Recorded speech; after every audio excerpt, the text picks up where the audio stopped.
Welcome to Democracy Now!, democracynow.org, the War and Peace Report. I'm Amy Goodman.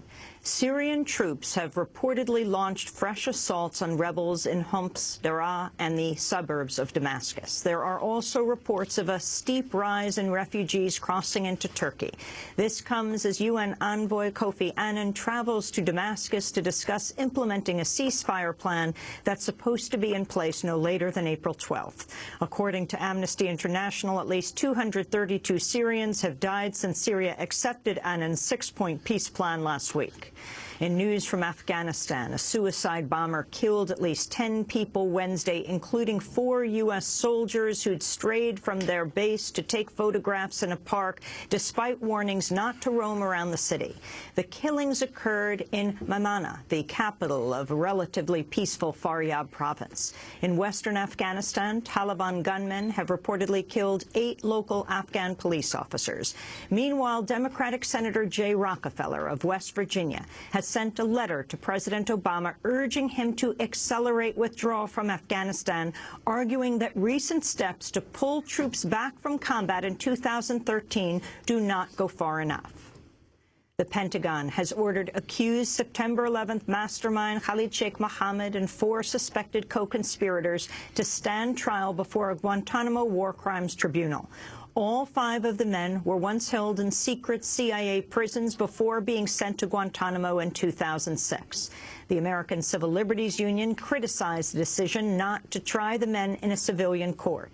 The ACLU's Anthony Romero said the tribunals violate due process by allowing the use of hearsay and coerced or secret evidence. On Wednesday, White House Press Secretary Jay Carney was asked about the decision to proceed to trial. Well, it has been more than 10 years since 9/11.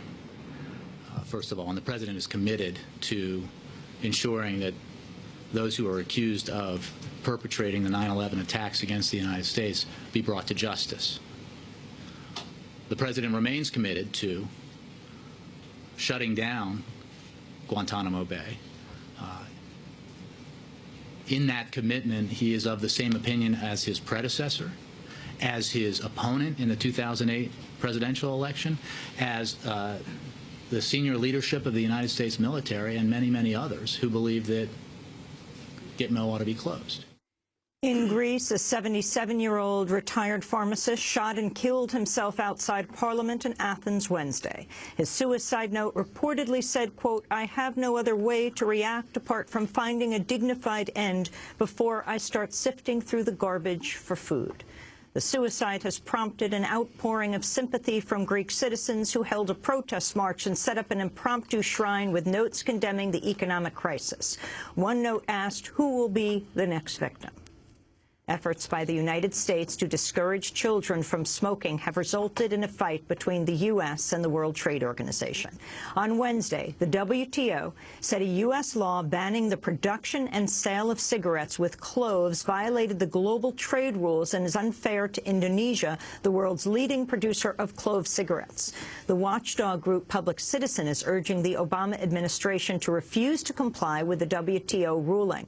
Public Citizen's Lori Wallach said, quote, "This case underscores why countries must insist that WTO rules will be altered and that no new agreements use the same corporate backdoor deregulation model." 4 former New Orleans police officers convicted of shooting unarmed people following Hurricane Katrina were sentenced to prison Wednesday in what the U.S. government described as the most important police misconduct case since the Rodney King beating nearly 2 decades ago. The officers, Kenneth Bowen, Robert Falcon, Robert Jasuvius, and Anthony Villaveso, were sentenced by a federal judge to between 38 and 65 years in prison. A 5th former officer, Arthur Kaufman, was sentenced to 6 years. Kaufman did not participate in the killings, but engineered a 4-year cover-up of the crimes. Secretary of State Hillary Clinton warned Wednesday the time to find a diplomatic resolution with Iran over its nuclear program is not infinite. She said all options remain on the table. We want to see a peaceful resolution of the international community's concerns, but the time for diplomacy is not infinite, and all options remain on the table. to prevent Iran from acquiring a nuclear weapon. And until Iran comes into compliance with its international obligations and demonstrates the peaceful intent of its nuclear program, they will continue to face strong pressure and isolation.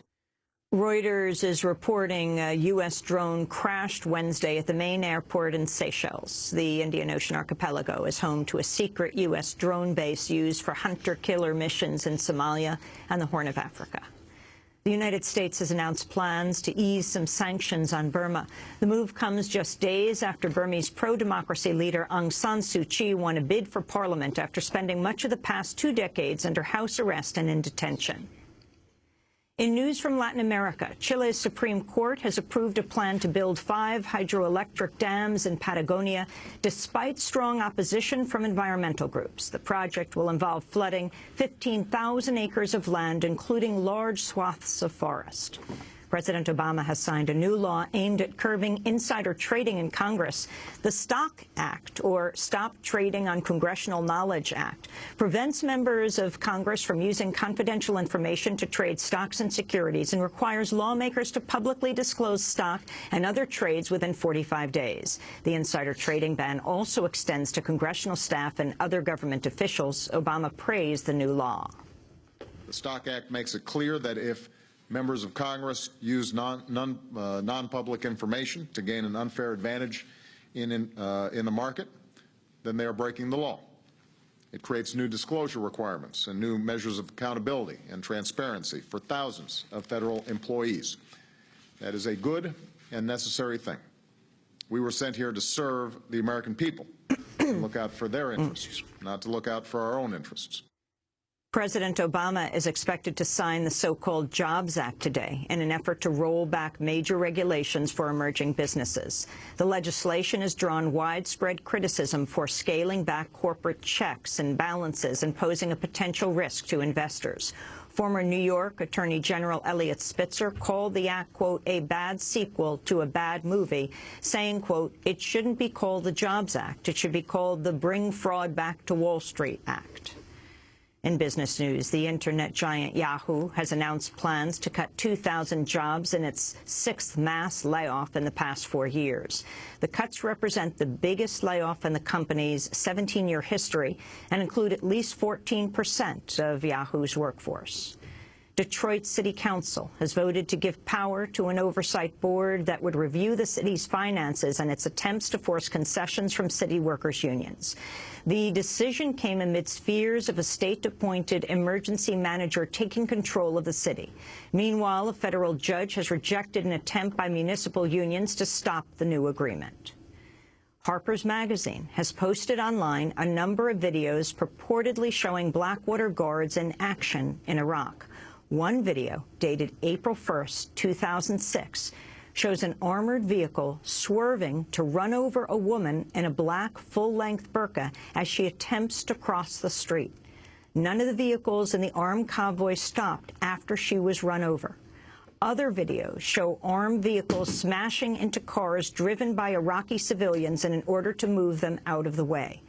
Harper's reports the Blackwater tape ended with the inscription, quote, in support of security, peace, freedom, and democracy everywhere. 11 state attorneys general have issued a letter to Congress declaring their support for a constitutional amendment that would overturn Citizens United, the controversial 2010 Supreme Court ruling that opened the floodgates for unlimited corporate spending on election campaigns. The advocacy group Free Speech for People hailed the move as a step toward reclaiming democracy.